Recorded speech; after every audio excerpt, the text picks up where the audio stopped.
Good evening, welcome to my channel. আগের দিন আমি বাক্যকে বচনে কিভাবে রূপান্তরিত করা হয় সব নিয়মগুলো বলেছি।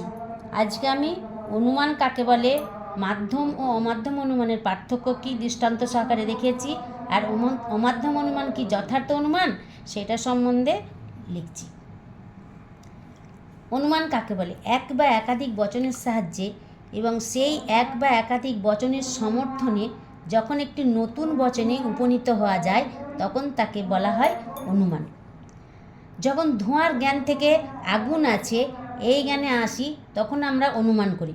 সুতরাং একটি জ্ঞান থেকে ওই জ্ঞানের ভিত্তিতে অন্য কোনো জ্ঞানে পৌঁছানোর যে মানসিক প্রক্রিয়া তাকে অনুমান বলে। অনুমান দু প্রকার, অবরোহ অনুমান ও আরোহ অনুমান। এবার অবরোহ অনুমান সম্বন্ধে আমি আজকে বলবো। অবরোহ অনুমানকে আবার দুভাগে ভাগ করা হয়, যথা মাধ্যম অনুমান ইমিডিয়েট ইনফারেন্স এবং অমাধ্যম অনুমান ইমিডিয়েট ইনফারেন্স এবং মাধ্যম অনুমান মিডিয়েট ইনফারেন্স। এবার অমাধ্যম অনুমান হলো এমন এক প্রকার অবরোহ অনুমান যেখানে একটিমাত্র বচন থেকে সিদ্ধান্ত পাওয়া যায়। অমাধ্যম কথাটির দ্বারা সুস্পষ্টভাবেই বলা আছে যে এই অনুমানের যুক্তিবাক্য থেকে সিদ্ধান্ত আসতে কোনো মাধ্যমের প্রয়োজন হয় না। যেমন সকল মানুষ হয় মরণশীল, অতএব কোনো কোনো মরণশীল জীব হয় মানুষ। এই অমাধ্যম অনুমান বিভিন্ন হতে পারে, যথা আবর্তন, বিবর্তন, সমবিবর্তন। আর মাধ্যম অনুমান হলো এক প্রকার অবরোহ অনুমান যেখানে একাধিক যুক্তিবাক্যকে আশ্রয় করে সিদ্ধান্ত প্রতিষ্ঠা করা হয়। যে মাধ্যম অনুমানে দুটি যুক্তিবাক্যকে আশ্রয় করে সিদ্ধান্তে প্রতিষ্ঠা করা হয় তাকে ন্যায়ানুমান বা সিলগজম বলা হয়।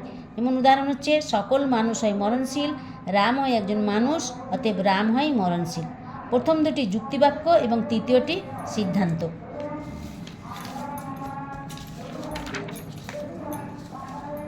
দুটি যুক্তিবাক্য যুক্তভাবে আশ্রয় করলে তবে রাম হয় মরণশীল এই সিদ্ধান্ত পাওয়া যাবে।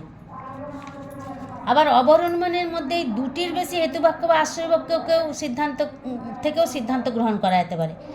এরকম অবরোহ অনুমানকে বলা হয় ন্যায় শৃঙ্খল বা ট্রেন অফ সিলেগজম।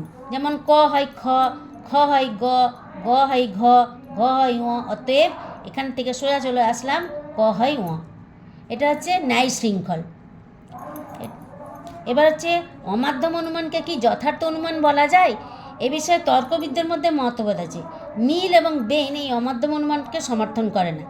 তারা বলছেন এটা মাত্র একটা ভাষার রূপান্তর, এটার মধ্যে কোনো নতুনত্ব নেই। কিন্তু যুক্তিগতভাবে আমরা বলতে পারি অমাধ্যম অনুমানকে যথার্থ অনুমান বলা যায়। যেহেতু এই অমাধ্যম অনুমানের সিদ্ধান্তটি যুক্তিবাক্য থেকে অনিবার্যভাবে নিশ্চিত হয়, সেহেতু আমরা স্বীকার করতে বাধ্য যে যুক্তিবাক্যের মধ্যে সিদ্ধান্ত আছে। বস্তুত অমাধ্যম অনুমানের যুক্তিবাক্যে যা অস্পষ্ট থাকে সিদ্ধান্তে তা সুস্পষ্ট করে ব্যক্ত করা হয়। যুক্তিবাক্যের যে সত্য অপ্রকাশিত তার সিদ্ধান্তে আমরা নতুন জ্ঞান লাভ করি। যুক্তিবাক্য থেকে সিদ্ধান্তে পৌঁছানোর পথ সংক্ষিপ্ত হলেও একে পথ বলে স্বীকার না করার কোনো যুক্তি নয়। মিলের আপত্তি সব অনুমানের ক্ষেত্রেই তাহলে মারাত্মক হয়ে যাবে মিলের আপত্তি মেনে নিলে। এলটন যে কথা বলেছেন সে কথা খুবই যুক্তিযুক্ত। সুতরাং অমাধ্যম অনুমান যথার্থ বা প্রকৃত অনুমান।